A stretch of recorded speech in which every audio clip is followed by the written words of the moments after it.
Hello there, everyone, and welcome back to episode 77. Ben, did you have any idea? I mean, did you realize that's a lot of episodes? No, I didn't realize that. It's a lot of episodes. Welcome back to the Pulse here with myself, Ben, and Mark. Gentlemen, how are we doing this morning? Doing great. Doing very well here. Excellent. Good, Happy good to Monday. hear it. Mark, is that a blue shirt you got on underneath the... It is a nice little Oxford blue. Nice. Yeah, we were very, very blue today, not coordinated, but excited to be back for another week of trading. Of course, we got a lot on the agenda here today, so I'll waste no time. We'll go through some PeakBot picks. We're going to take a look at stocks in real life. We got a good one there today. I'm sure there's a lot of conversation we can have around that stock. Hang around to see what it is, and a lot more. So, Let's dive right into it. Gentlemen, would we want to take a quick look at the PeakBot picks before we get into anything else? How's that sound? Yeah, let's do it. I want to get back in the win column. I know you do. So it was a choppy week. It'll be interesting to see how things turned out. We had some zigs and zags. That's for sure. Very much zigging and zagging. So Ben, why don't you go ahead and pull up your charts here? I'll read through the picks. Okay. And we can see how we did. All right. So I will throw my picks out there first. And we're going to, by the way, we have new win percentages that we're going to be sharing on X after we get off the show here today. But we'll start with me. I was 3 bulls last week. So we'll see how that went. ABBV for Dillon. 22 in premium, trying to stay above 190 with a put credit spread. Above 190. Ooh. Yeah, take a look at that. Oh, wait, this was the week you're getting crushed, right? Yeah, we took a look at this on Friday, and I wasn't doing so hot. But, yeah, I mean, quite a drop there for AbbVie Inc. Not so good for Dillon. IBM. I had a put spread for $48 in premium, trying to stay above 217.5. Oof. Also not good. But this is why we do defined risk spreads, right? Yes. Like you look at that big drop there and you go, oh my gosh, like what had been happening if I was long the stock? But you're capped with your long option, right? Like that's why you put on a spread. That's why you use, long and short options to risk manage. Yeah, absolutely. If I had to guess, I'm not exactly sure, but if I had to guess the spread on this IBM spread here, probably be $600 to $700. I could be wrong. I'm not totally sure, but it is defined. That's for sure. So 0 for 2 so far. Let's bring it home with my old reliable Walmart WMT put spread bullish, 16 in premium, boring, $78 strike price. Feeling really good about that. Yeah. Okay. Yeah, all reliable. 1 for 3 though isn't going to really cut it for me, but let's move on. All right. So Ben, you want to hear yours or Thomas? Let's do me first. All right. Riot. Your picks give me the heebie-jeebies. Riot put spread bullish, $11. You're trying to stay above for $13 in premium. Bam. Mark, do you have any thoughts on Riot? We've had so much turmoil and excitement around the stock with PeakBot subscribers. These names like Riot, Clean Spark, your Maras, anything crypto related is just bananas to trade. I don't know. There's great premium there, and they just do not behave like regular stocks, though. No, but I love it. I love the move. And I think it's the kind of name that you want as a relatively small part of your portfolio. Like if you're putting 50% of your PeakBot portfolio into Riot, you've got some risk management issues. But a little dabble here and there, right? That's some nice spice for the overall allocation, I think. Yeah, and we like a little spice. Yeah, no, 100%. And by the way, Ben, what's the widest spread you'll see on this stock on our watch list? 150, 152, maybe. It's a $12 stock. Here's Ben's next one, GameStop, GME, $20 in premium, 22.5, trying to stay above. There we go. It does. Remember, stocks only go up. Stocks only go up, not financial advice. Going in the other direction, you were bearish on Moderna, mRNA. You were trying to stay below 51 for $36 in premium, and you did. Now, I looked at this. If you look at the 5-day chart, when I checked at this pre-show, I'm like, did I screw something up?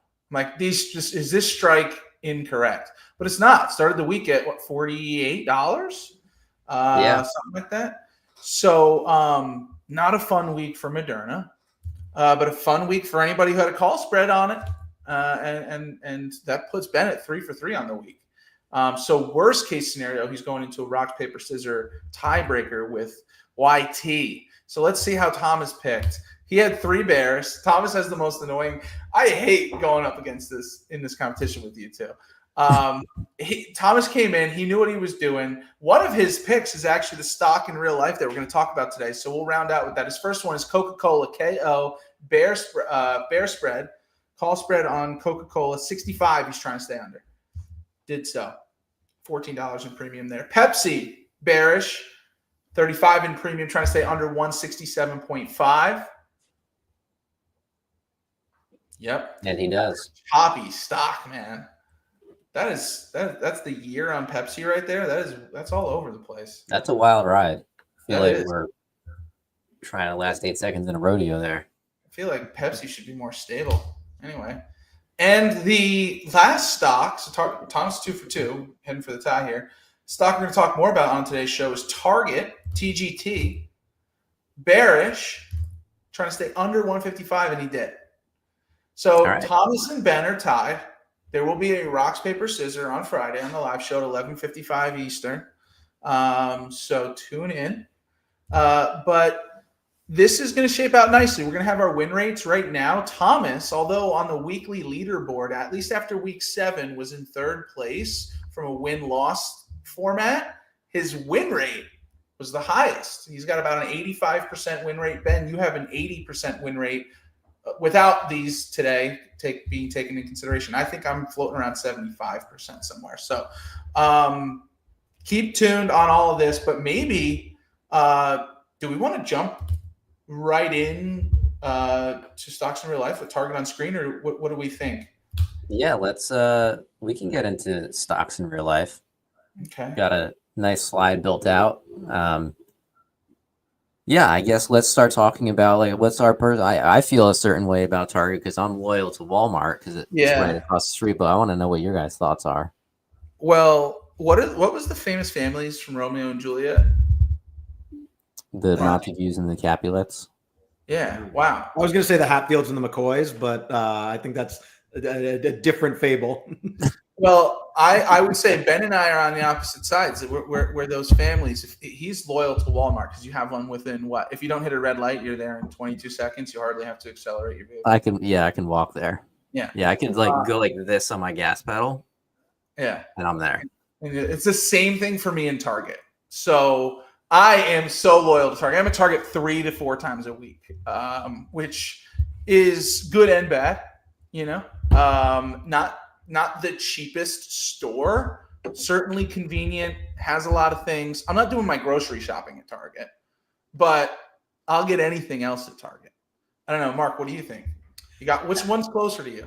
We're closer to Target. Definitely use Target more often. I feel like Walmart, you check out and are underwhelmed by your bill, and Target, you check out and you're like, where did $150 come from here? I have 6 bowls in my hand. I have like a cup and a snack, and I've spent $50. Especially in like the home decor stuff, like it really like $29.99 adds up like pretty quickly. Because they got nice stuff. Yeah. I will say a lot of my house is brought to you by Target. You know, I got a lot of Target stuff in this house here. Ben, when was the last time you were in a Target? Probably coming over to my house last minute and needing to pick something up. Probably, yeah. That sounds about right. We get our throw pillows from Target. Throw pillows. That's yeah. The more elevated goods you want to go to Target for. Yeah, like I'm not picking up throw pillows at Walmart. No, you don't want to do that. Candles typically are nicer at Target. What's funny, yeah, you're right. That wide selection too. Wide, lot of candles in Target. Expect more, pay less is funny, right? We're sitting here talking about how expensive it is. I do expect more out of Target. I'm not expecting to pay less. But good tagline. What else do we want to talk about here? Do we want to take a look at the stock? What do we think? Yeah, so I was looking at this chart. Like, this is the year.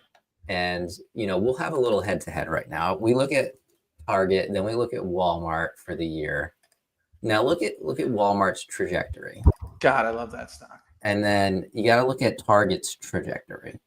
And it kind of just shows you like how, you got to think about how different are their business models. We kind of view the companies in the same light, right? We know that Target's probably a little bit more expensive, but you're getting higher quality. And Walmart is where you would expect to go for, cheap stuff. Slight change in business model. Now, that's obviously not the only thing that factors into stock price, but I personally would much rather be trading Walmart than Target right now. Although I'd say in the past couple of months, Target has been a great iron condor candidate.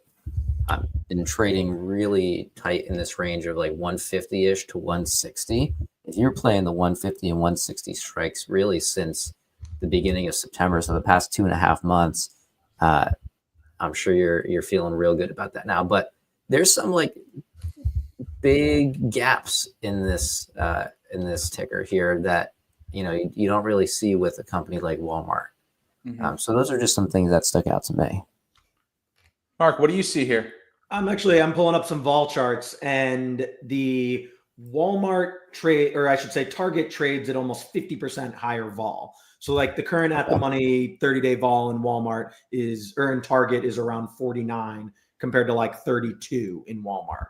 So like particularly to Ben's iron condor point, right? Like 50 vol, you're getting like 2.5 times the premium you would in an SPX condor. So you're able to spread those wings out pretty wide, right? Higher implied volatility is going to push your deltas further away from the money. So you actually get some really good range in an iron condor structure in a name like this. Whereas like, I know Dillon, you're a huge fan of the wheel on Walmart, and like that slow and steady grind that's still paying you 30% IV, like, that's a nice delta play. Yeah.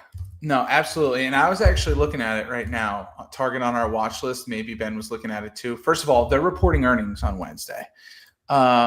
So elevated risk and reward there. Estimation on our watch list right now, and this is pulling data from last Friday. It will update when the market opens today, but $266 in premium with about a $12 spread. And it's bullish on trend spread. The sold put is at 144 and the bought put is at 132. That's at least what I was looking at. Ben, what do you have on screen? Yeah, I was just putting together an iron condor here manually on screen just to take a look at it. I think I got. You're gonna take this right. What's that? You gonna make this trade right now? No, I mean the market's not open yet, but I was just seeing how wide the spread was. So it looks like we would sell the 143 strike on the put side, sell the 162.5 strike on the call side. So that puts us at, I'll go back to the chart in a second, but pretty decent levels. Now, of course, the market's closed. Data is going to get updated as soon as the market opens. But with this iron condor, the way that PeakBot's trend spread strategy would trade the iron condor, we're looking at a credit of about 424. So that's a little over $400 that you could be collecting in premium for running a pretty wide condor here. But Dillon, you did mention that there's earnings this week, right? You're muted. Sorry. Yeah. Earnings on the 20th. You'd be trading right through it on the trend spread strategy this week, which, not so financial. 143 to 162.5. That's a big leg on the upside, though, going from the 162 half to the 177 half. Like, you are short a decent amount of that upside if we do see an upside surprise. Yeah, definitely. So you'd be selling right around this level.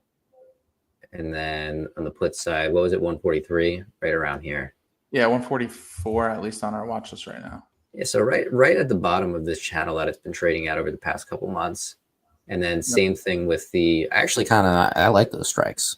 I was going to say I want to see what our watch list comes up with and take a look at the chain when the market opens. But yeah, I'm going to keep an eye on this. Because the thing is, if earnings blows it past either of those support or resistance levels, then we might see continued momentum and opportunity to profit off of that movement as well.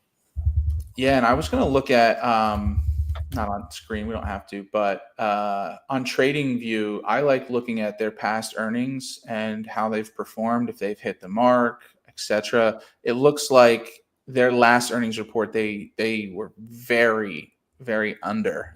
No, this is Q4. Oh no, they're saying they're expecting them to come down low. That's just the estimation. But they've hit the last three, just hit their last three earnings. Okay. So they've been right on target, right? Yeah, they've been right on target the last few. I don't know why the analysts have their number super low.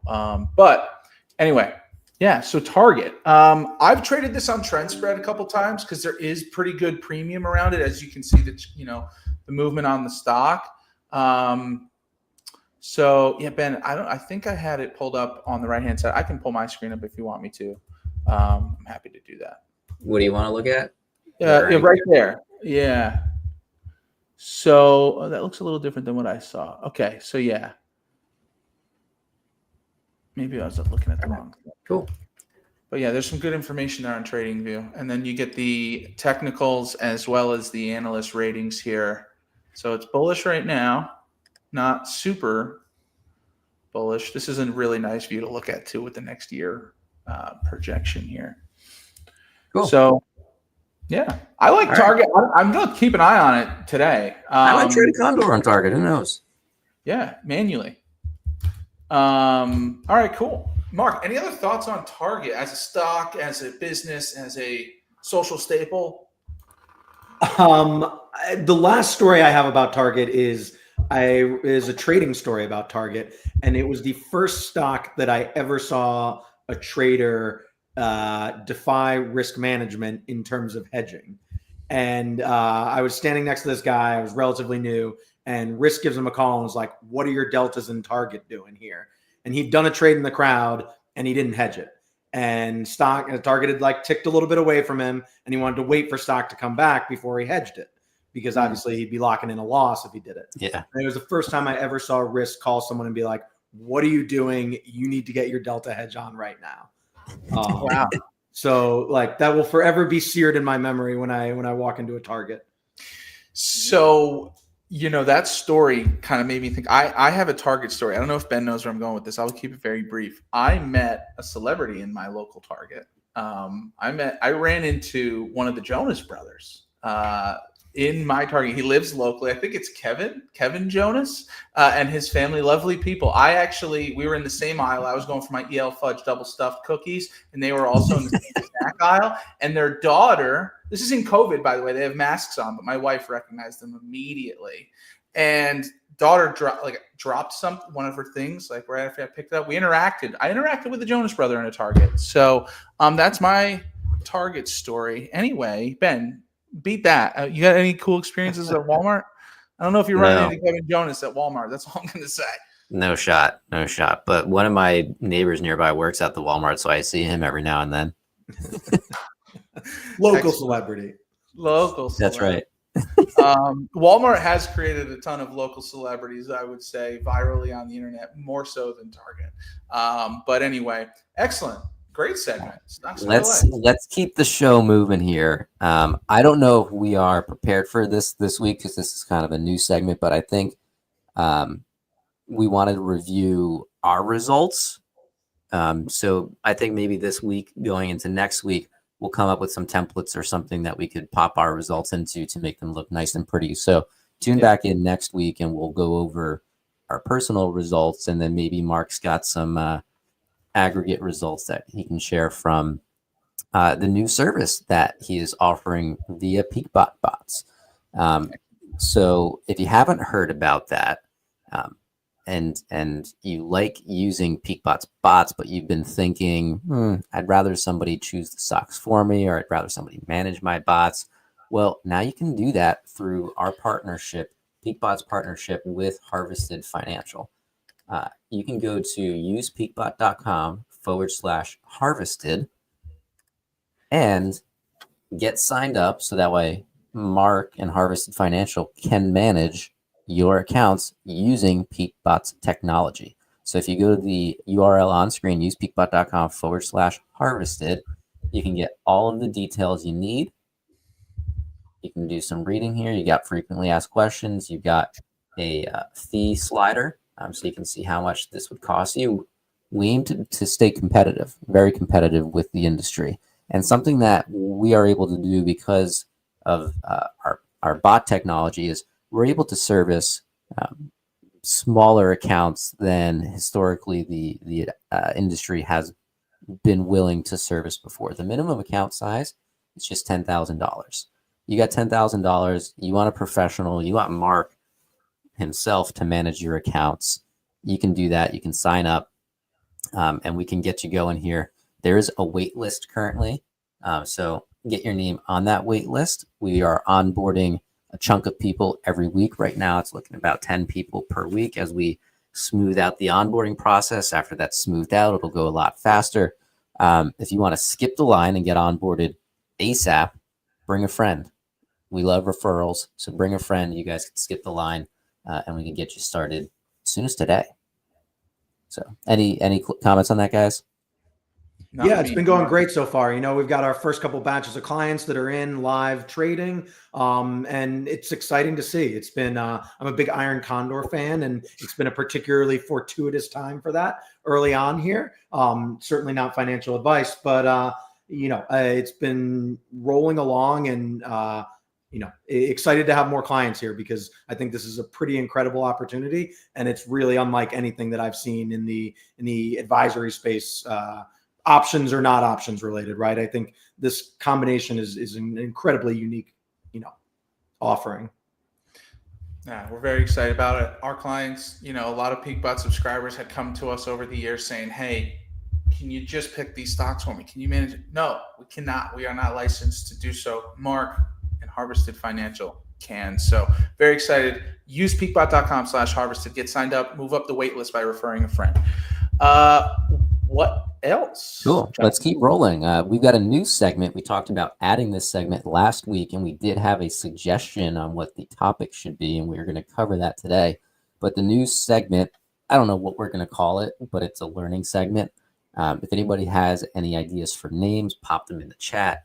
But today, we are going to cover, and I'll hand the mic over to Mark to kick this conversation off, but we're going to understand delta as a probability of profit. So, Mark, you want to take it away?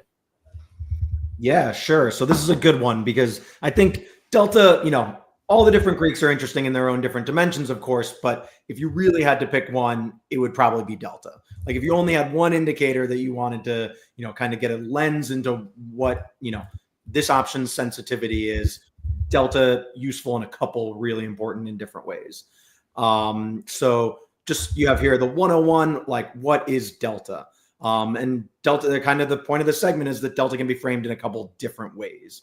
But fundamentally, all the Greeks are what we call a sensitivity. So they're a sensitivity of that options price to a change in a given factor. With delta, that factor is the underlying price. So in a vacuum, how much is the options price going to move given a change in the underlying stock? Deltas colloquially will often be talked about, as a 0 to 100 range. That's really closer to like 0 to 1, where like a 0.5 or a 50 delta would be the at the money. Completely in the money would be 100 delta, and completely out of the money would be 0 delta. And so that figure, like I said, it represents how much the options price will change for a dollar move in the underlying stock. If stock is $100 and you have a 50 delta option, if stock goes to $101, that option will be worth 50 cents more. And so that 50 number is particularly important. There's a reason I chose it, because that's the at the money. And that at the money will often coincide with where the stock price is now. But as you go further out in time, or you have higher volatility names, you might see that 50 delta be somewhere else. Usually it's going to be a little bit higher than the stock price. And we can handle the distributions in a 201 level class. But fundamentally, a lot of it has to do with interest rate. And so the forward value of that stock is going to be the 50 delta at the money. Going out a week, we might only see the forward value be a couple pennies higher. If you go out a year at a 5% risk-free interest rate, the forward value of SPY at $600 is going to be $30 higher. So the forward value will definitely come into play as you have either higher volatility stocks or longer durations on this.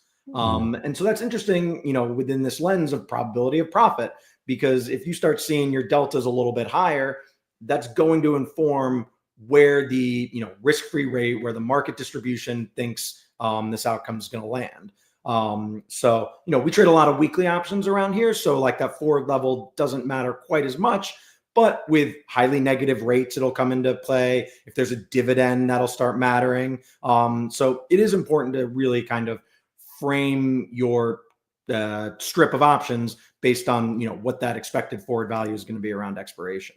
Now, Mark, I've got a question because I'm sure some people might be thinking this too. We're looking at delta here, and we're looking at, you mentioned there's decimals. It's really a 0 to 1 scale. When we phrase it, we say 20 delta, that represents the 0.2 delta, right?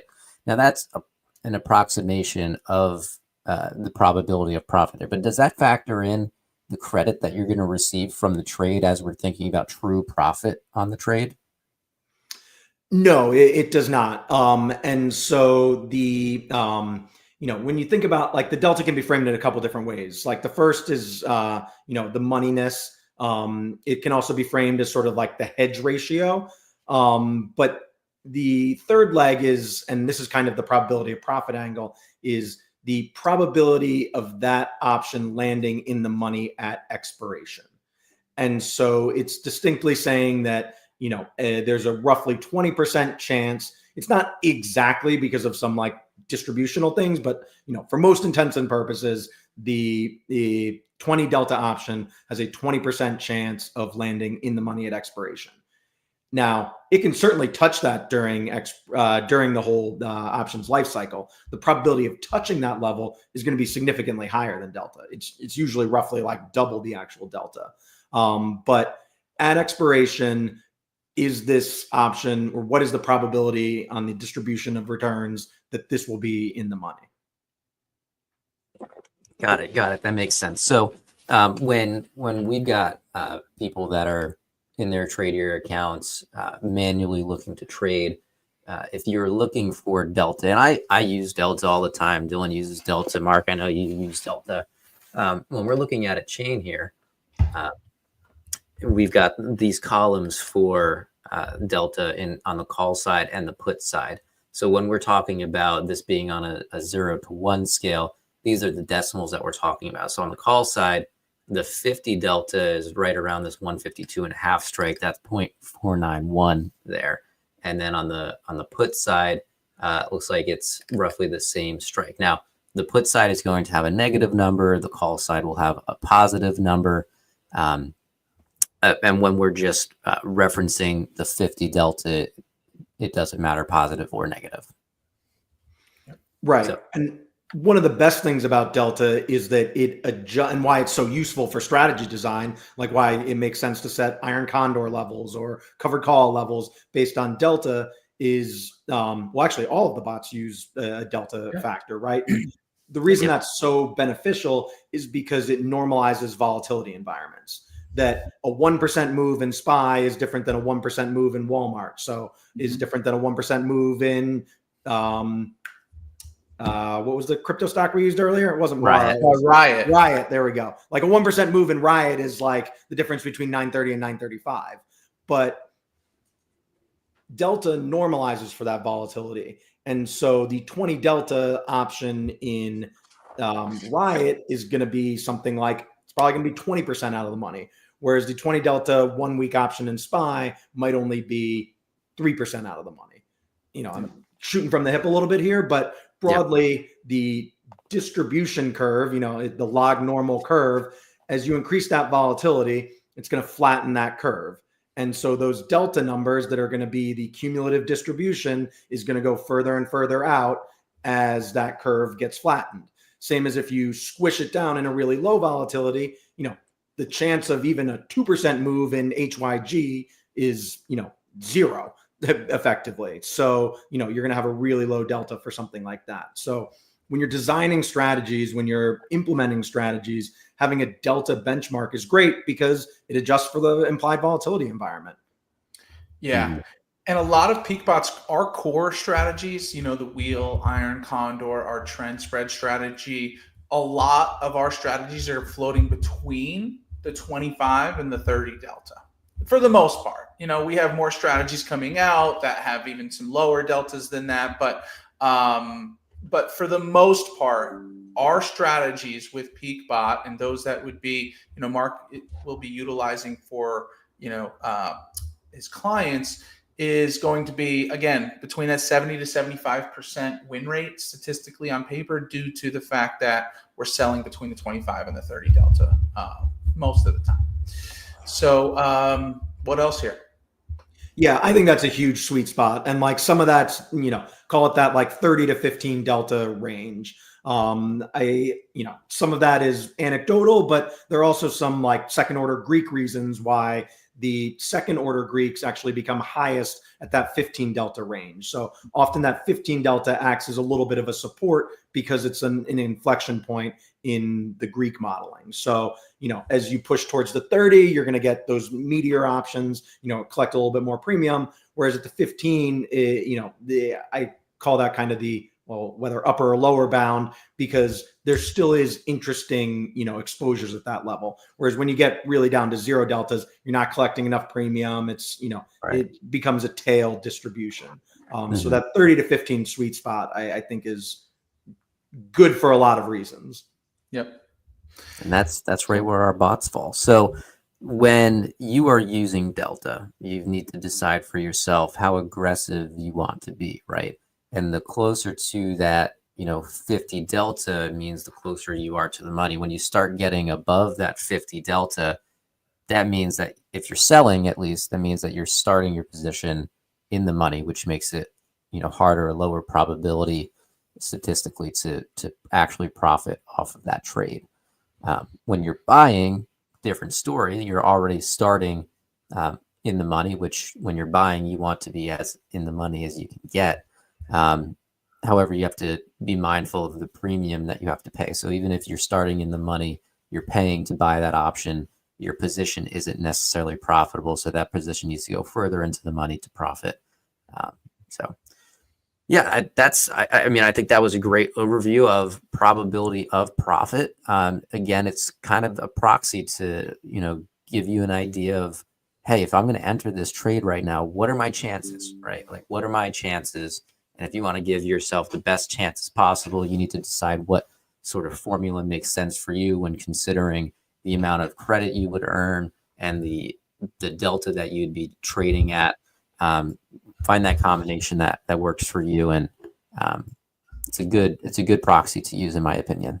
Yeah, and one more thing, I think it's important, just to mention this for PeakBot users, you can actually sort our watch lists by, our POP, percentage of profit. So I just wanted to share that on screen here. This is on alerts.usepeakbot.com. This is the detailed trend spread watch list. So if I wanted to sort by our highest POP, this is the lowest, okay? And then these were going to be our highest POP here, and you can sort by that. So I wanted to show you, and this is going to be approximate to the delta being selected, right? It's tied to that. So I just wanted to share that here with everyone. Awesome. Yeah, and I think it's great to set expectations overall for what the return distribution is going to look like, right? Because a lot of these strategies aren't necessarily designed to just be one-off, right? A delta is modeling an expected distribution over time, and that's the way I think about iron condor strategies. That's the way I think about wheel strategies. It's the way I think about trend too, even.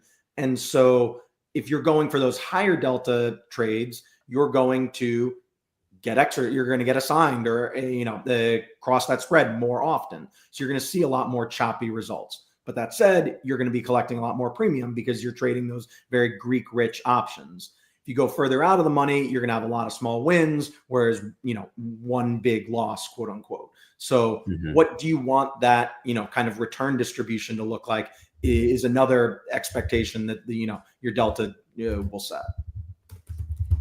Perfect. Great education session.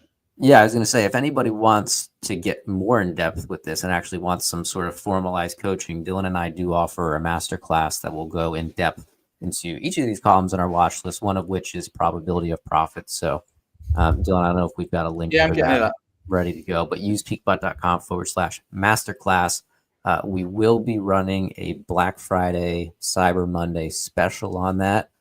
Use the URL for that is usepeakbot.com/masterclass-exclusive, which Dillon's going to update right now. Hopefully it's not spelled wrong. Oh, okay. There we go. Use peakbot.com/masterclass-exclusive, 50% off of that masterclass. We'll have a lot of fun one-on-one sessions together. So, gentlemen, let's keep moving. We've got about 25 minutes to the bell. We should probably wrap up here in 5-10 minutes. But let's look at this coming week.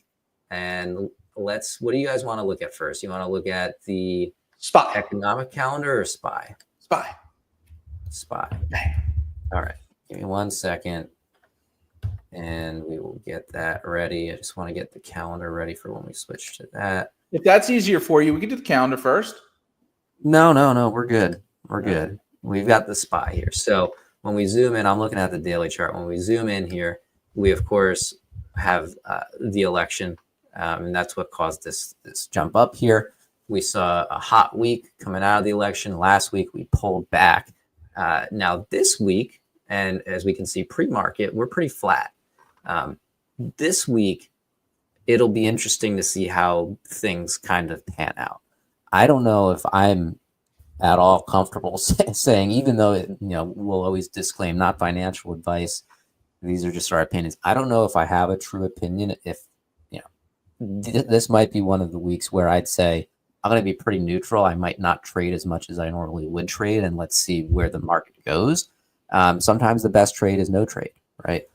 Now, if I was Mark, I would just be going full bore on iron condors, but I'm not Mark. But what are your guys' thoughts? Just, it's tough to make any sort of conclusion out of a major market event like a presidential election.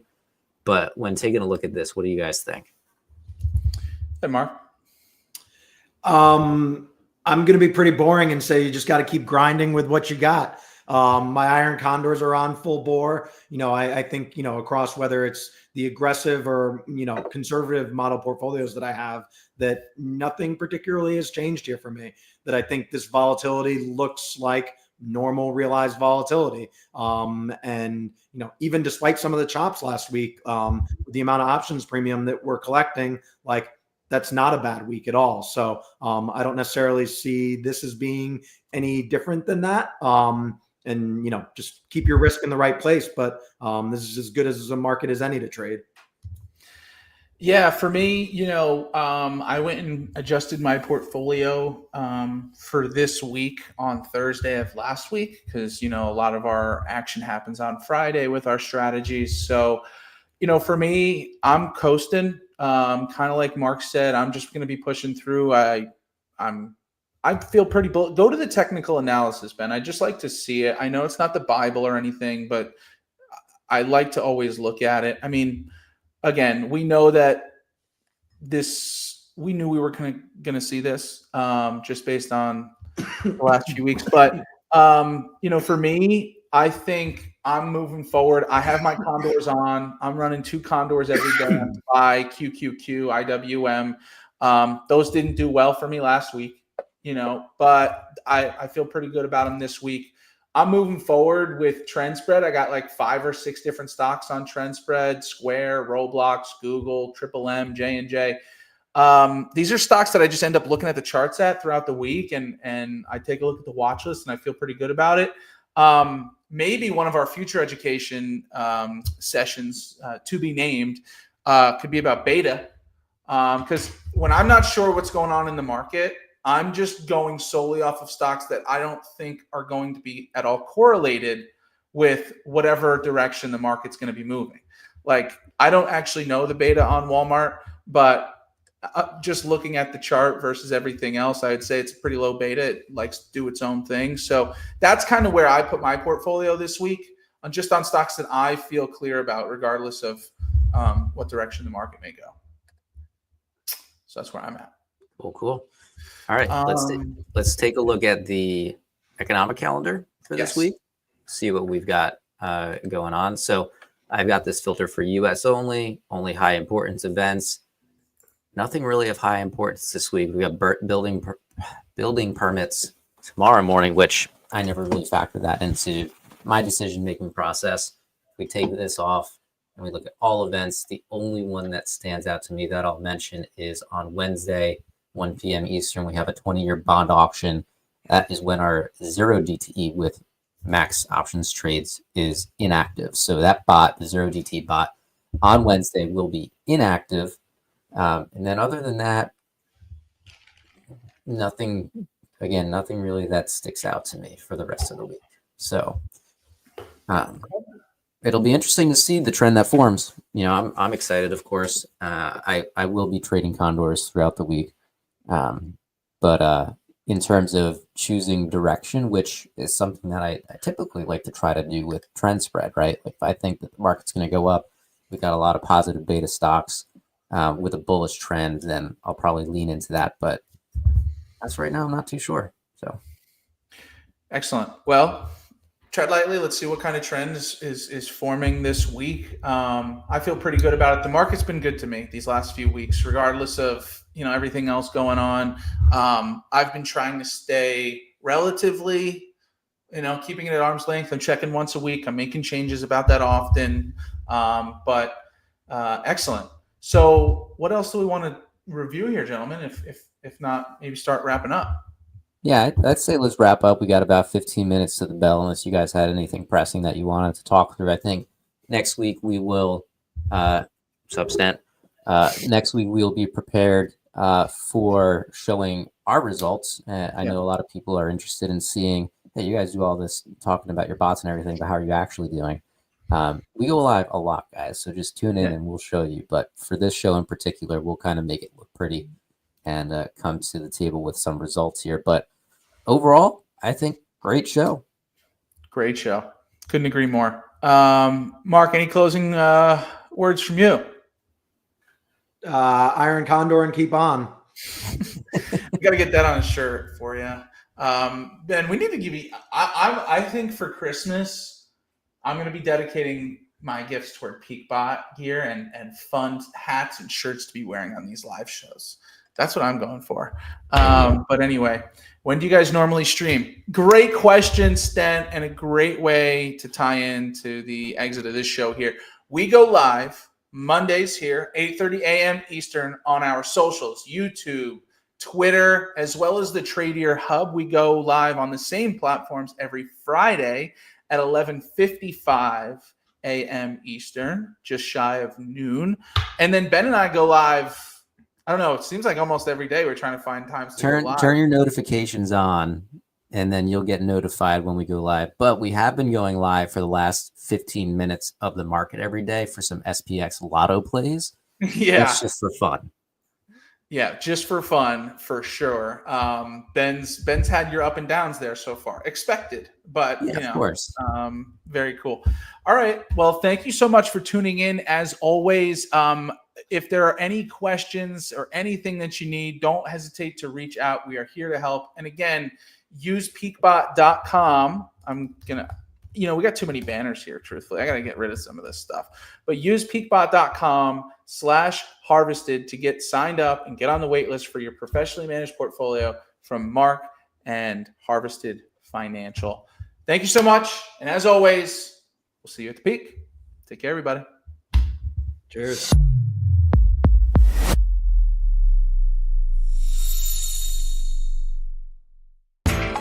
You know how the financial world goes. Here comes the buzzkill.